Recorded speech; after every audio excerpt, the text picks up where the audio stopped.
जब आप सब घर के अंदर होते हैं और आपकी सुरक्षा कर रहे होते हैं वो बॉर्डर पर लगे हुए तैनात आर्मी के पर्सोनल।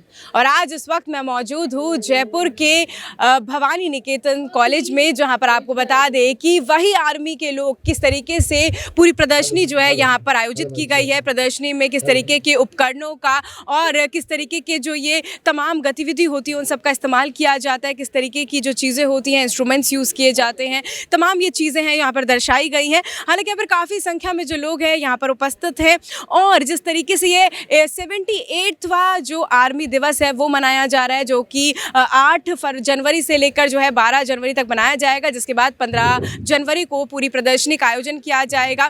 किस तरीके से कैंटर्स का इस्तेमाल किया जाता है, किन उपकरण का इस्तेमाल किया जाता है, वो सब यहाँ पर प्रदर्शनी में दर्शाया गया है। और आगे की जो गतिविधि है वो हमारी सहयोगी कृपा आपको दिखाएंगी कि प्रदर्शनी में किस तरीके से लोगों का जो उत्साह है वो देखने को मिल रहा है और लोगों के उत्साह के साथ साथ आर्मी के लोगों का क्या कहना है, क्योंकि मेड इन इंडिया की चीजें भी यहाँ पर काफी सारी दर्शाई गई है। जब ऑपरेशन सिंदूर की बात थी उस दौरान भी काफी सारी संख्या में चीजों का इस्तेमाल किया गया। आप कृपा आपको बताएंगे कि प्रदर्शनी के आगे के क्या हाल है और किस तरीके से लोगों में एक जज्बा, उत्साह जो है वो देखने को मिल रहा है।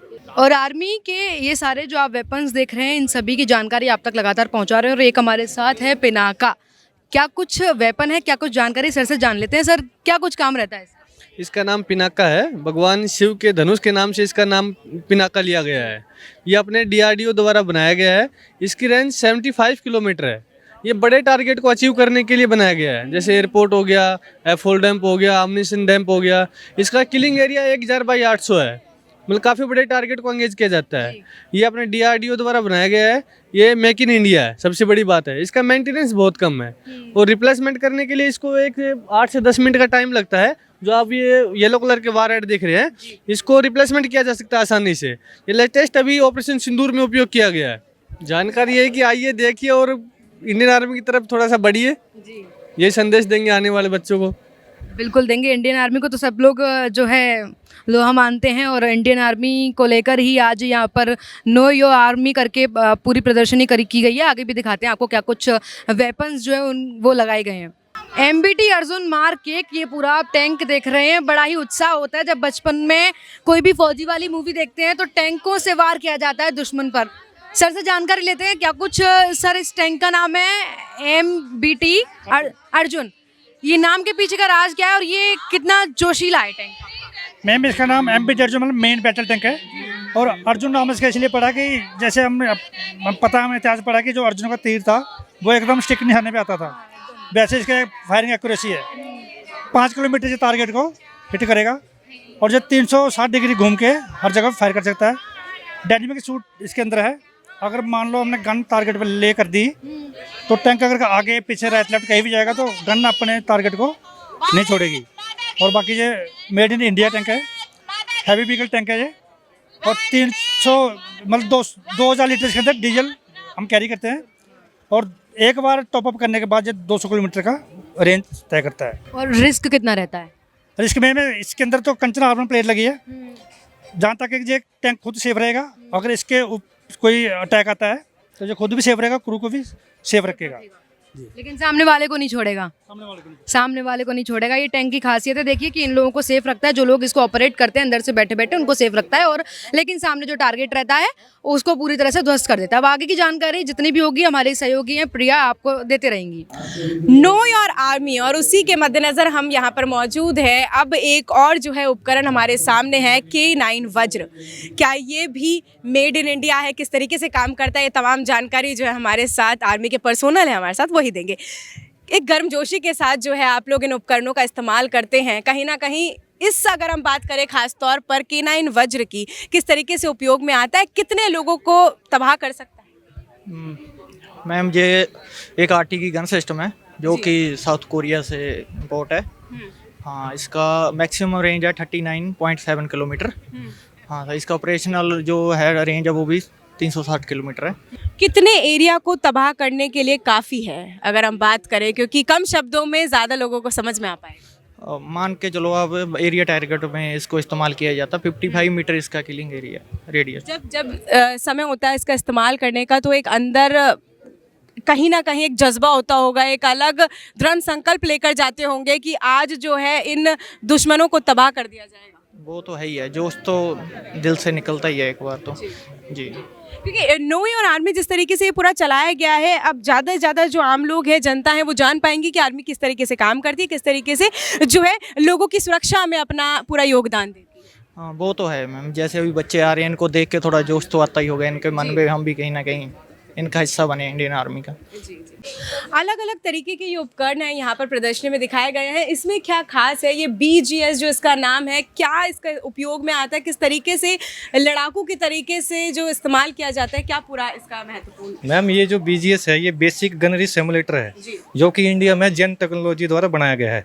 इसका इस्तेमाल हम जो नया गनर होता है, जो नया सिखलाई के लिए आता है, उसको टारगेट ढूंढने से लेके टारगेट को बर्बाद करने तक की जो सिखलाई है इसके अंदर दी जाती है। कैसे गन कंट्रोल को हैंडल करना है, किस प्रकार इसमें से रेंज लेना है, टारगेट के ऊपर ट्रैक करना है। इसके द्वारा हम क्या है, जो लो मूविंग हेप्टर होते हैं, हवाई जहाज हो गए, उनको भी ट्रैक करके उनके ऊपर हम क्या फायर कर सकते हैं, उनको बर्बाद कर सकते हैं। इसमें क्या हम दिन में भी फायर कर सकते हैं और रात में भी फायर कर सकते हैं। हर एक टेरेन की सुविधा इसके अंदर दी गई है। जैसे हम रेगिस्तान में हैं, कोई लेह वाला इलाका हो गया, हर एक टेरेन में ये कैपेबल है फायर करने। इसके अंदर हम एक तरीके का युद्ध का माहौल बना सकते हैं और एक गनर को तैयार कर सकते हैं। और अभी जैसे ऑपरेशन हाल फिलहाल में इतने हुए हैं, अभी ऑपरेशन सिंदूर हुआ का, क्या उसमें भी इस्तेमाल किया गया था ये पूरा? उसमें जो एक काबिल गनर होता है वो यहीं से ट्रेनिंग लेके जाता है। जब यहाँ से वो एक काबिल गनर बन के जाता है, फिर वो अपने टैंक पे जाता है और टैंक पे जाके अच्छा परफॉर्म करता है। नो योर आर्मी के मद्देनजर जो है तरह तरह के उपकरण जो है यहाँ पर मौजूद हैं। अब एक और उपकरण है संयुक्ता EW सिस्टम। ये किस तरीके से इस्तेमाल किया जाता है, क्या पूरा इसका गतिविधि है, किस तरीके से उपयोग में लिया जाता है? मैम ये है संयुक्ता EW इलेक्ट्रॉनिक वॉरफेयर, जो कि काम आता है। जैसे कि हमारे जो ये एक रडार जैमर है, बेसिकली हम बात करें तो जो भी रडार्स होती हैं जो कि ATC पे होती हैं या फिर बॉर्डर के पास भी रडार्स होती हैं जो कि एयरक्राफ्ट्स को कम्युनिकेट करने के लिए काम देते हैं। तो रडार्स को हम लोग जैम करते हैं ताकि अगर जैसे कभी भी जैसे ज़रूरत पड़ती है तो हमारे जो एयरक्राफ्ट्स अंदर जाते हैं दूसरे देश के अंदर अटैक करने के लिए, तो रडार को जैम करने से क्या हमारे वो एयरक्राफ्ट को डिटेक्ट नहीं कर सकते।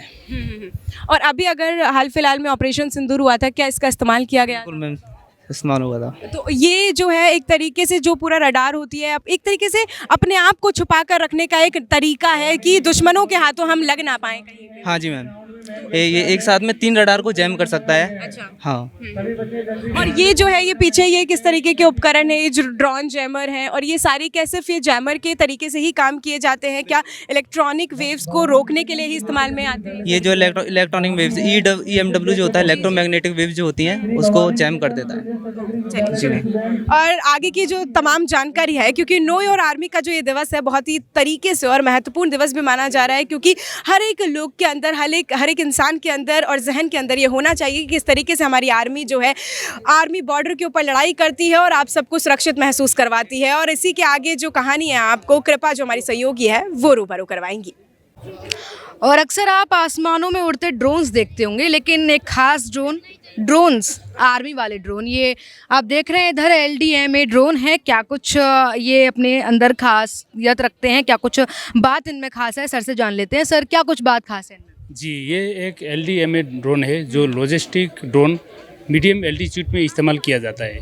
जैसे 9000 से 12000 फीट की ऊंचाई में इसका ज़्यादातर इस्तेमाल हो जाता है। जैसे हमारे सियाचिन ग्लेशियर और जम्मू एंड कश्मीर जैसे जो ऊंची वाले इलाका में जब बर्फ़बारी के समय में जो हमारे एक पोस्ट से दूसरा पोस्ट तक जाने के लिए जो रास्ता बर्फ़ से ढका हुआ होता है या बर्फ़ एवलांच से जो रास्ता ब्लॉक हो जाता है, उस वक्त एक पोस्ट से दूसरा पोस्ट तक अगर किसी बंदे बीमार हो गया, उनको दवाइयाँ हो गया, राशन पानी या ज़रूरत पड़ने पर अम्यूनिशन और एक्सप्लोसिव को भी एक पोस्ट से दूसरा पोस्ट तक भेजने के लिए काम किया जाता है। ये इसका 1 वे है, 10 किलोमीटर दूरी तक ये जा सकता है और ये एक बार में 20 kg तक का वेट कैरी कर सकता है। जी मैम। अभी तक कब यूज़ हुआ है ये अभी तक इसको ऑन ग्राउंड इस्तेमाल नहीं किया गया है, लेकिन ये हमारे उसमें हाइल्टी में इसको एक बार उड़ा के इसको 20 kg तक का वेट, एक बार में 20 kg तक का वेट कैरी करके एक पोस्ट से दूसरा पोस्ट ले जाया गया इसको, लेकिन ये सक्सेस रहा। और ये भी मेड इन इंडिया है? जी, ये अपना ये नोएडा में बना हुआ है जो राफे कंपनी द्वारा बनाया गया है। यानी एक और उपकरण जो मेड इन इंडिया है, एक और है हमारे पास ULPGM। इसकी भी जानकारी ले लेते हैं। सर, इसकी थोड़ी सी जानकारी देंगे क्या आप? ये ULPGM ड्रोन है, इसका क्या काम रहता है? एक्चुअली मैम ये जो दूसरे ड्रोन है उससे थोड़ा अलग है, क्योंकि इसका मेन काम है सर्विलेंस करना और साथ साथ ये अपने साथ मिसाइल कैरी करता है। तो इसका जो मिसाइल है वो 2 प्रकार के मिसाइल इससे फायर कर सकते हैं। एक है एंटी आर्मर्ड के खिलाफ, जैसे ये टैंक आपको दिख रहा है ना, उसको आसानी से बर्बाद कर सकता है। और दूसरा है प्री फ्रेगमेंटेशन टाइप, जो पैदल टुकड़ी आती है इन्फेंट्री, उसके खिलाफ भी उसका इस्तेमाल हम कर सकते हैं। यानी ये कि छोटा सा ड्रोन जो सामने इतनी मिसाइल्स हमको दिख रही हैं, सबको तबाह कर वो सकता है। तबाह कर सकता है मैम। और फिर इसका रिस्क कितना रहता है? आप लोग जब चलाते हो उसको तो रिस्क कितना रहता है? नहीं, इसका कोई रिस्क, जब तक हम लॉन्च नहीं करेंगे तब तक ये कुछ नहीं करता, कोई रिस्क नहीं। यानी सेफ है, और ये भी मेड इन इंडिया है। मेड इन इंडिया, DRDO और अडानी इंडस्ट्री ने मिलकर बनाया हुआ है। बहुत बहुत शुक्रिया सर तमाम जानकारी के लिए। यानी दोनों मेड इन इंडिया हैं, दोनों सेफ हैं, लेकिन ये छोटी सी चीज़ जो है, जो आप अभी ये बड़ी बड़ी मिसाइल्स दिख रहे थे, सबको तबाह कर सकती है। पूरी प्रदर्शनी में यहाँ तक आपको लेके आए हैं और तमाम उपकरणों से आपको रूबरू कराया है। और एक ये उपकरण है जिसने सच में हमको अट्रैक्ट किया है। सर, क्या नाम है इसका? ये VIMS है, vehicle mounting infantry motor system है। ये हमारे इंडिया ने, महिंद्रा ने बनाया है। इसका रेंज है 5 किलोमीटर तक मार सकता है इसको। इसमें 3 प्रकार का एमिनेशन फायर होता है, HE हिल और HE 80। और इसमें बैरल है, ये 81 mm का बैरल आता है। इसमें हमारे 2 ऊपर सैटेलाइट सिस्टम है, दोनों जो से अपना कंप्यूटर से कनेक्ट रहता है, कंप्यूटर से कनेक्ट रहता है। जहाँ हमको फायर डालना है वो उसका GR हम इसमें प्लॉट कर देंगे। ये मोटर अपने आप पोजीशन ले लेगी। पोजीशन लेने के बाद इसमें हम, ये बैरल है 81 mm मोटर का, इसमें बॉम्ब डालना है और तुरंत फायर हो जाएगा। जितनी स्पीड से हम बैरल में बॉम्ब डालेंगे उतनी स्पीड से हम फायर होता रहेगा। ये है सिस्टम हमारा। और क्या ये इतना ही पार्ट को तबाह कर सकता है जितना वो हम सारी मिसाइल्स को देखते हुए आ रहे हैं? नहीं, इससे थोड़ा कम है रेंज का। हाँ, कम है थोड़ा, क्योंकि ये 81 mm मोटर है ना, इसलिए। और इसका रिस्क कितना रहता है आप लोग को चलाने के वक्त? रिस्क तो नहीं है, लेकिन जैसे बॉम्ब डाल दिया ना, हम तुरंत नीचे बैठ जाना है तो हमको कोई नुकसान नहीं होगा इसका, हमको कोई इफेक्ट नहीं पड़ेगा। लेकिन जितनी स्पीड से हम बॉम्ब डालते रहेंगे इतना स्पीड से फायर होता रहेगा। और आगे पूरा महिंद्रा डिफेंस का ये पूरा बुलेट प्रूफ है। इसके साथ हम 54 राउंड कैरी कर सकते हैं एक साथ, वैसा है। और ये अभी तक कहाँ कहाँ यूज़ हो चुका है, किस किस ऑपरेशन में? ऑपरेशन में तो यूज़ नहीं किया, जनरली अभी नया आया है इसको मॉडल। तो ये कहीं पे भी इलाके में रेगिस्तान है, जैसे लेह इलाका है, लेह में भी, पहाड़े में भी, कहीं पे भी फायर हो सकता है इसका। ट्रायल हो चुका है? हाँ, ट्रायल हो चुका है और सक्सेसफुल है, एक्यूरेट फायर है इसका। बहुत बहुत शुक्रिया सर तमाम जानकारी के लिए। ये छोटी सी नहीं कहेंगे, क्योंकि देखिए सर ने भी बताया कि तबाह तो कर सकता है, और जो उसके साथ उन्होंने जो जानकारी दी है यानी कि इफ़ेक्टिव है। बाकी आगे लेकर चलते हैं आपको प्रदर्शनी में, और क्या कुछ है वो भी तमाम जानकारी आप तक पहुंचाते हैं। ये काली चमकती कार, और इस कार का एक राज है। ये कार 1971 से भारत के पास है, और ये निशानी है भारत की एक जीत की। क्या किस जीत की निशानी है और कब से ये कार हमारे पास, और कार है किसकी, और बड़ी ही फेमस है मर्सिडीज़। ये सर क्या जानकारी है इसकी? सर, आपको और आपके चैनल को मैं धन्यवाद देता हूँ जी। ये vintage Mercedes Benz car 1961 model है। पूर्व में इसका उपयोग पूर्वी पाकिस्तान के army commander lieutenant general Amir Abdullah Khan Niazi किया करते थे। 16 दिसंबर 1971 को lieutenant general Amir Abdullah Khan Niazi इसी गाड़ी से चलकर रेस कोर्स ढाका तक पहुँचे और आत्मसमर्पण पत्र पर हस्ताक्षर किए, जिसके बाद युद्ध समाप्ति की घोषणा की गई और बांग्लादेश का निर्माण हुआ। और यह कार युद्ध टॉफी के रूप में भारत लाया गया। भारत में कोलकाता स्थित 613 TPT कंपनी टाइप ए रख रखाव के लिए उसको सौंप दिया गया। और फिलहाल में इसमें वर्तमान समय में इसका उपयोग ईस्टर्न कमांड के आर्मी कमांडर द्वारा किया जाता है, और समय समय पर धरोहर के रूप में आगंतुकों को प्रदर्शित किया जाता रहा है।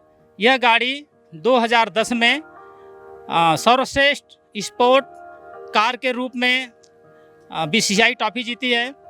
2020 में यूरोपीय देश में जो है तो रख रखाव के रूप में ट्रॉफी जीती है। 2025 में ये जो है दैनिक स्टेटस ट्रॉफी जीती है।